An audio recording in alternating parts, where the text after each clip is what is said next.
And welcome to the listeners and viewers around the country and around the world. We begin today's show with an explosive new report about the private military contractor Blackwater. The New York Times is reporting the CIA hired contractors from Blackwater in 2004 as part of a secret program to locate and assassinate top operatives of Al-Qaeda. Executives from Blackwater helped the spy agency with planning, training, and surveillance.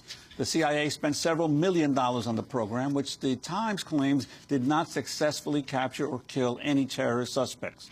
Meanwhile, the Washington Post reports Blackwater had operational control over the program. Officials say the CIA did not have a formal contract with Blackwater for this program. Members of Congress did not learn about it until earlier this year after it had been canceled.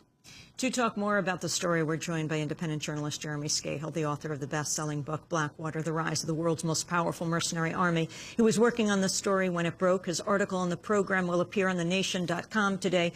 Jeremy, respond to this expose.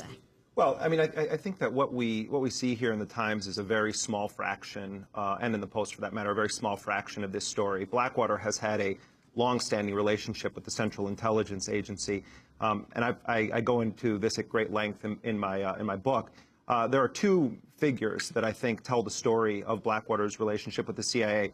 One is a man named Alvin, a.k.a. Buzzy Krongard. The other is a man named J. Cofer Black. Buzzy Krongard was the executive director of the Central Intelligence Agency in 2002, the number 3 man at the agency. He reportedly was a friend of or an acquaintance of Erik Prince's father, Edgar Prince. The two of them ended up meeting officially in 2002 when Buzzy Krongard and Erik Prince arranged a black contract for Blackwater with the CIA to deploy a small team of men inside of Afghanistan on the CIA payroll. It was a $5 million contract. And the official reason for Blackwater going into Afghanistan was to provide protection for the CIA operatives that were operating in Afghanistan in the early stages of the U.S. operations there. So Erik Prince himself, he's a former Navy SEAL, goes over with that first team of Blackwater guys as one of the operatives. And he goes to Shkin, which is a town along the Afghan-Pakistan border where the CIA was running a mud fortress that was called the Alamo.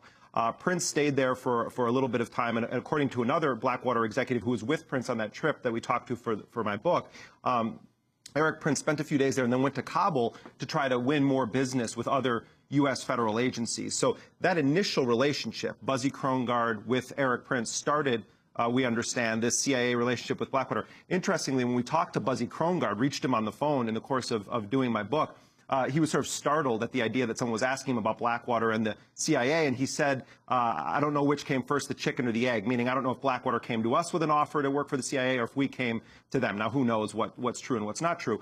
After that, Blackwater then started a whole division of its company for security operations. That's pretty much when Blackwater's role as a provider of private soldiers began. So after that contract, then Blackwater ended up getting this huge contract inside of Afghanistan. What the Times and the Post are saying is that beginning in 2004, Blackwater was hired informally. There was no official contract through Erik Prince and other executives to actually coordinate assassination teams that would hunt top al-Qaeda leaders in Afghanistan and potentially in Pakistan. Now, I had heard about this program weeks ago and had been doing the work of going through and trying to track down people that could verify this information. I think a lot more is going to come out on this. This is also something I reached a member of the House Intelligence Committee last night who told me that the Intelligence Committee is in fact going to probe the alleged ties of Blackwater to this secret assassination program that Dick Cheney reportedly ordered hid from Congress. Well, Jeremy, I was struck by how skimpy the Times report was in terms of actual facts. Other than this, as you mentioned, the fact that there was no written contract or agreement, that it was all a word-of-mouth agreement between Prince and some CIA officials. But to your knowledge, did Leon Panetta brief members of Congress about this when he began raising questions about past CIA programs?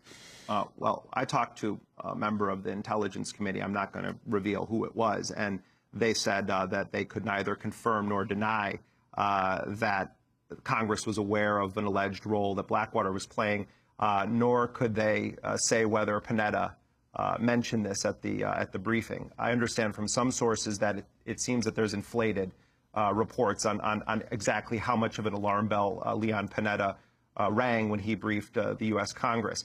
I think a central point here, though, is that it shows how there was no wall between the administration and Eric Prince of Blackwater. They knew that this guy was going to be a loyal foot soldier. And you take this, combined with the fact that a former Blackwater executive has alleged that Eric Prince viewed himself as a sort of crusader fighting a holy war in defense of Christianity in an attempt to, quote, eliminate Muslims and Islam globally. The idea that then he was working or voluntarily working on some kind of an assassination program makes perfect sense. Remember also, Juan, that one of the top executives at Blackwater right now is a guy named Cofer Black, 28-year veteran of the CIA. He was running the assassination program for the CIA in 2002 when Blackwater first started working for the CIA. Cofer Black was head of the CIA's counterterrorism center. He was the guy who gave orders to the CIA jawbreaker teams, go into Afghanistan, chop off Osama bin Laden's head with a machete, and bring it back to me on a box with dry ice, because I told the president I would present it to him. He now is running Prince's private CIA. The notion that Blackwater wouldn't have developed that kind of a relationship and now has on its payroll 3 of the biggest clandestine operators of the CIA in modern history, it's incredible. Well, is it conceivable that the special ops role of Blackwater with the CIA could have affected how the government reacted to the killings that the Blackwater employees were involved in Iraq? Well, plausible deniability. Look, you create as many barriers between the executive branch and the actual assassinations because of prohibitions on assassination. This has become a huge issue now in this country. If you can sort of say this was an arrangement, a private arrangement between the head of this company and some rogue people at the CIA, then what you're doing is and Blackwater is perceived by many as a sinking ship right now. Part of what could be happening here is that they're trying to really say Blackwater was actually responsible for all of it, when I think there's a lot of evidence to indicate that this was an official policy, that Dick Cheney, if he didn't create the program, was involved with the concealment of the program from the Congress. Look, I had somebody in Congress tell me last night, Eric Prince was apparently trusted more than the U.S. Congress by the White House because he knew about this program and we didn't.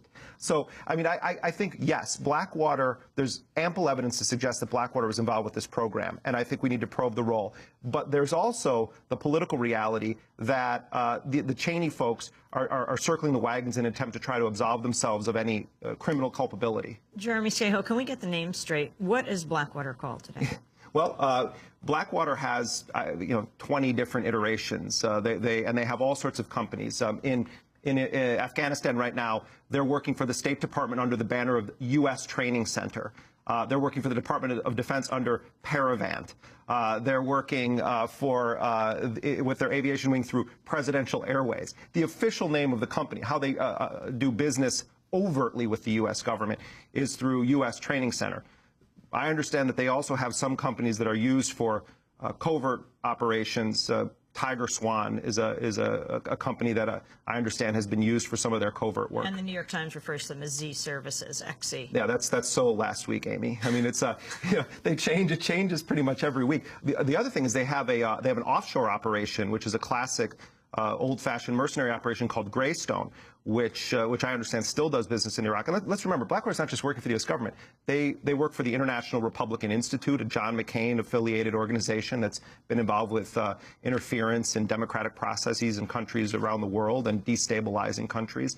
There are reports that they've been in Pakistan recently, and I understand there's going to be some probing of that. In fact, Representative Jan Schakowsky on August 6th wrote a letter to Secretary of State Hillary Clinton asking for information about Blackwater's alleged role in Pakistan right now. This is a company that continues to work at every level, secret and overt, of the U.S. government. Let's talk about Blackwater's relationship with the Obama administration, the contracts it currently has. Right. Well, I mean, I've spent the better part of the past month pursuing this, and Blackwater has one official remaining overt contract in Iraq. The State Department has confirmed that Blackwater still is armed in Iraq. They're working technically on an aviation contract, though the State Department told me that their men are allowed to carry weapons and that it's countrywide in Iraq. Blackwater has these Little Bird helicopters that have become a central part of the transportation of U.S. officials, occupation officials around Iraq. That is supposed to end on September 3rd.